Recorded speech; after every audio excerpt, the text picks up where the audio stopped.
Y ya estamos de regreso compartiendo con el doctor Alvarado. Yo sé que muchos de ustedes lo conocen. El doctor tiene una trayectoria ya enorme acá en el noroeste con este tema de la nutrición y da conferencias y viaja por el mundo y siempre se está actualizando en este tema. Y para nosotros es un placer, es un honor tenerlo hoy en M Radio aquí a través de este show. Recuerden, todos los martes hablamos de nutrición.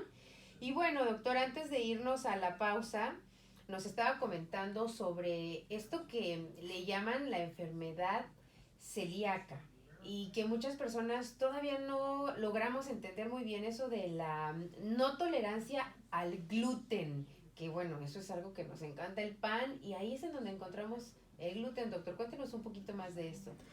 Entonces hay que distinguir los dos problemas que son muy diferentes.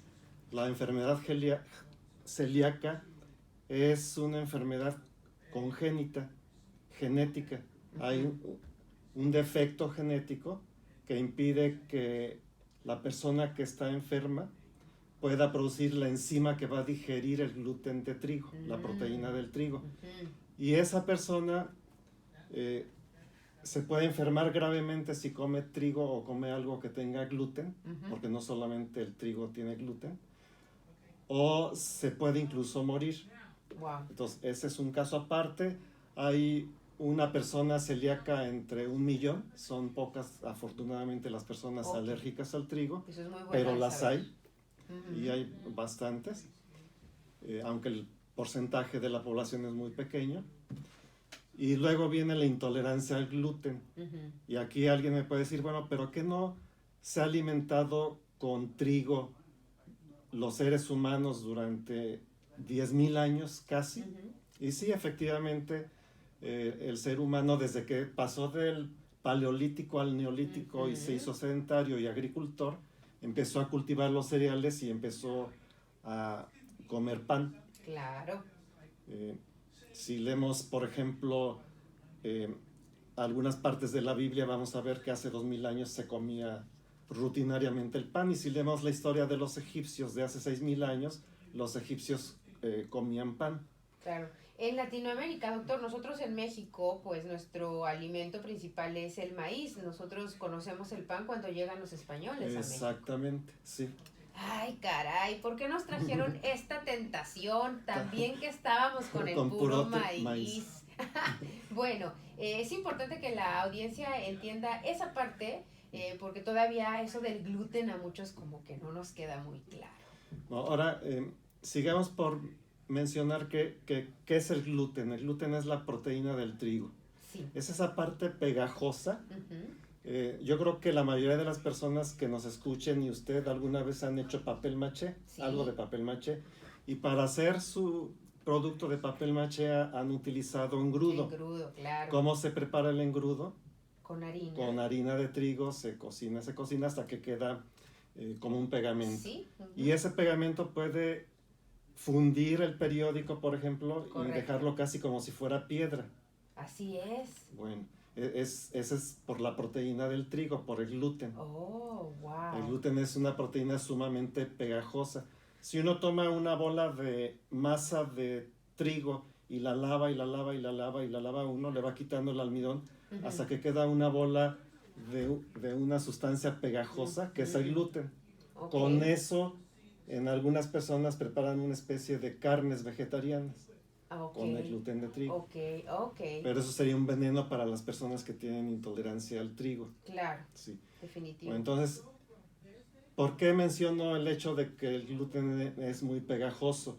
Porque el gluten tiende a pegarse en las vellosidades del intestino. El intestino está lleno de vellos. Claro. Y por esos vellos, el intestino absorbe los nutrientes que después pasan a la vena porta. Así es. Bueno, pero si comemos mucho trigo, las vellosidades intestinales empiezan a destruir. Así es. Y entonces se altera el funcionamiento intestinal.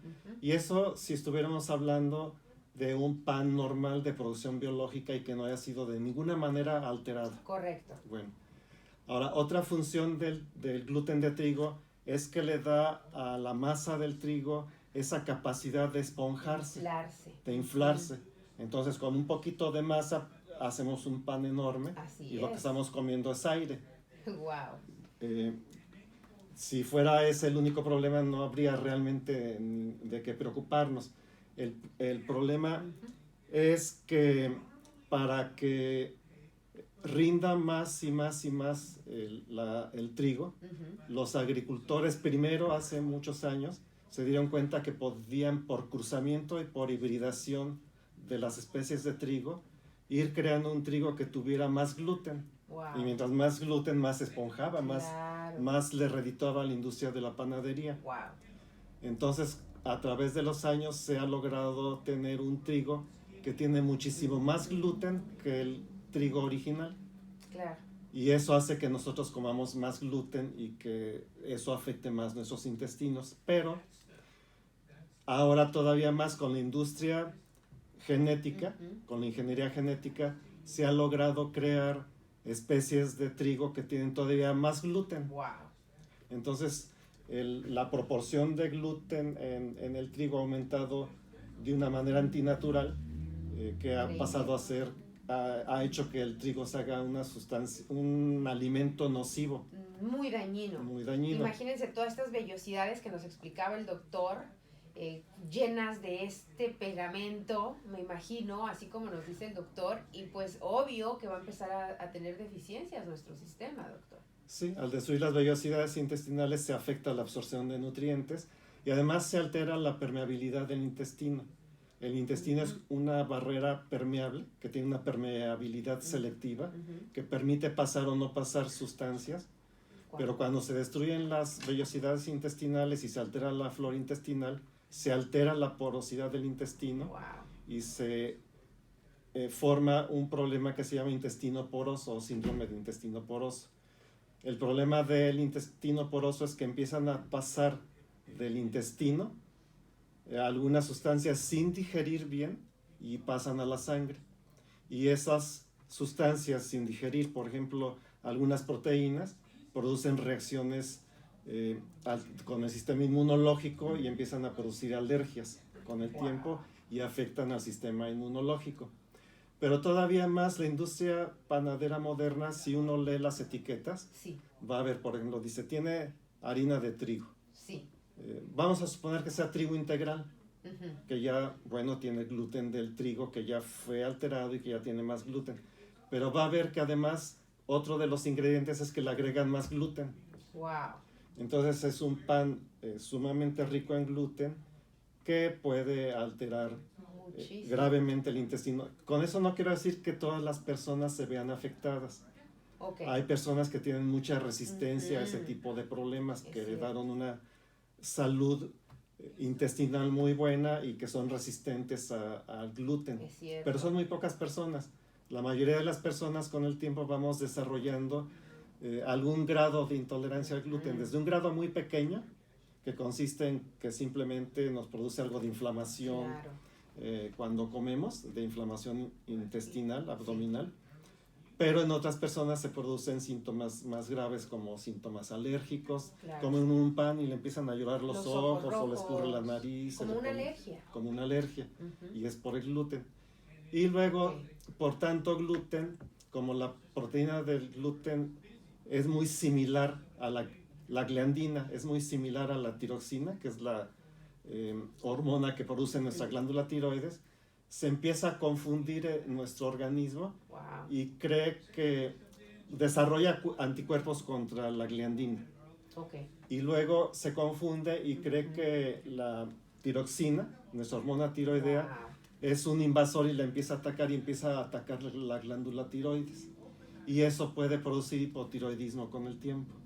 Entonces, hay una cadena de... Exacto, se desencadenan muchas situaciones con nuestra salud a raíz de consumir este exceso de gluten que muchos de nosotros ni idea tenemos. Y doctor, usted lo sabe más que yo, estamos adictos a este alimento, el pan.